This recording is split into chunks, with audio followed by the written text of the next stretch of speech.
Hello everyone, स्वागत है आपका हमारे यूट्यूब चैनल में। और आज हम एक अनदर इम्पॉर्टेंट क्वेश्चन आपके लिए लेकर के आए हैं जो पूछा गया था नेट दिसंबर 2013 में। क्वेश्चन क्या कहता है कि the magnetic moment of an octahedral CO2 plus complex is 4.0। The electronic configuration of the complex is, right. आपके पास कोई ऑक्टाहेड्रल कॉम्प्लेक्स है जिसमें इलेक्ट्रॉनिक कॉन्फ़िगरेशन ये 4 पॉसिबल हो सकती हैं।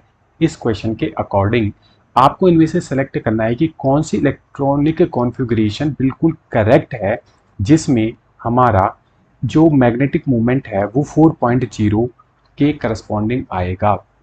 तो आपको मैं बता दूं कि जब भी हम स्पिन मैग्नेटिक मोमेंट की बात करते हैं तो फॉर्मूला होता है mu will be equal to under root of n+2, जहाँ पे n हमारा होता है अनपेयर्ड इलेक्ट्रॉन को रिप्रेजेंट करता है। हमको बोला गया है कि हमारे पास है कोबाल्ट+2, राइट, जो कि है हमारे पास ऑक्टाहेड्रल जियोमेट्री। हमको पता है कि ऑक्टाहेड्रल में जब डी इलेक्ट्रॉन की स्प्लिटिंग होती है तो इस प्रकार से होती है। T2G लेवल नीचे रहता है और Eg ऊपर रहता है। ये होता है T2G और ये आता है हमारा Eg। अगर हम पहले इलेक्ट्रॉनिक कॉन्फ़िगरेशन की बात करें तो T2G के पास कितने हैं? 5 हैं। तो 1 2 3 4 एंड 5। Eg के पास कितने हैं? 2 है। 1 2। तो हम कह सकते हैं जो 8 इलेक्ट्रॉन की फिलिंग है, सबसे पहले ये देखना है कि इलेक्ट्रॉनिक कॉन्फ़िगरेशन जो यहाँ पे दे रखा है वो हमारा सही है या फिर गलत है। तो अगर कोबाल्ट 2+ में आपको इलेक्ट्रॉनिक कॉन्फ़िगरेशन फिल करना है, इलेक्ट्रॉनों को फिल करना है, तो किस प्रकार से करोगे? ऐसे ही करोगे। बिल्कुल सही है। तो यानी कि इलेक्ट्रॉनिक कॉन्फ़िगरेशन सही है। अब यहाँ पे आपको देखना है अनपेयर्ड इलेक्ट्रॉन कितने हैं, n की वैल्यू कितनी है। तो 1 2 3 3 अनपेयर्ड इलेक्ट्रॉन यहाँ पे हैं, 3 अनपेयर्ड इलेक्ट्रॉन।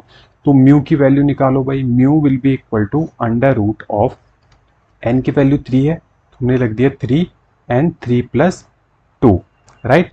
तो यहाँ पे कितना आ जाएगा हमारे पास? 3+2 कितना हो गया हमारा? 5। और यहाँ पे आ जाएगा √15।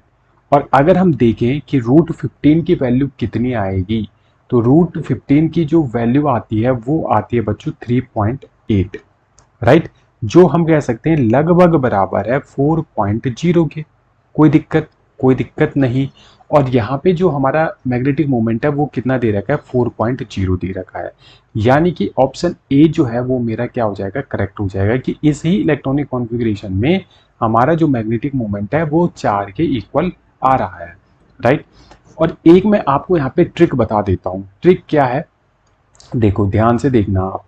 मैं यहाँ पे लिख रहा हूँ n क्या रिप्रेजेंट कर रहा है? Unpaired electron. और यहाँ पे लिख रहा हूँ म्यू की वैल्यू। म्यू क्या रिप्रेजेंट कर रहा है? Spin magnetic moment. ध्यान रखना, स्पिन मैग्नेटिक मोमेंट ओनली, उसकी बात मैं कर रहा हूँ।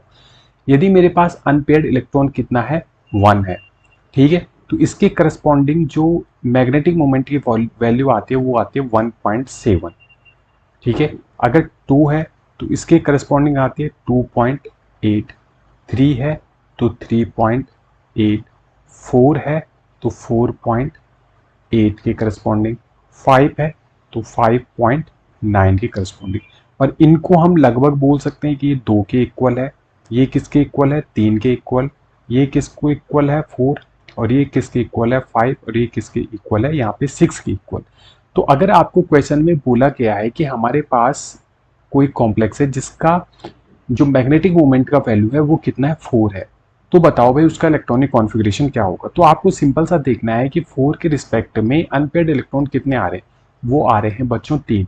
यानी कि जब मेरे कॉम्प्लेक्स के पास 3 अनपेयर्ड इलेक्ट्रॉन होंगे तो उसके करस्पॉन्डिंग ही हमारा जो मैग्नेटिक मोमेंट का वैल्यू है वो 4 आएगा, ठीक है। इसको आप फॉर्मूले से भी यहाँ पे निकाल सकते हो, बट फॉर्मूले को आप अगर निकालोगे तो ये लॉन्ग मेथड हो जाएगा। एक ट्रिक के बेस पे आप इस क्वेश्चन को भी सॉल्व कर सकते हो और आंसर बिल्कुल करेक्ट आएगा।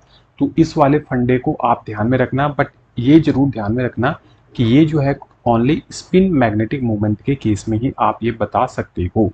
उम्मीद है ये कॉन्सेप्ट आपको समझ में आया होगा। और यदि आपने हमारे चैनल को सब्सक्राइब नहीं किया है तो प्लीज़ हमारे चैनल को लाइक शेयर एंड सब्सक्राइब जरूर कीजिएगा।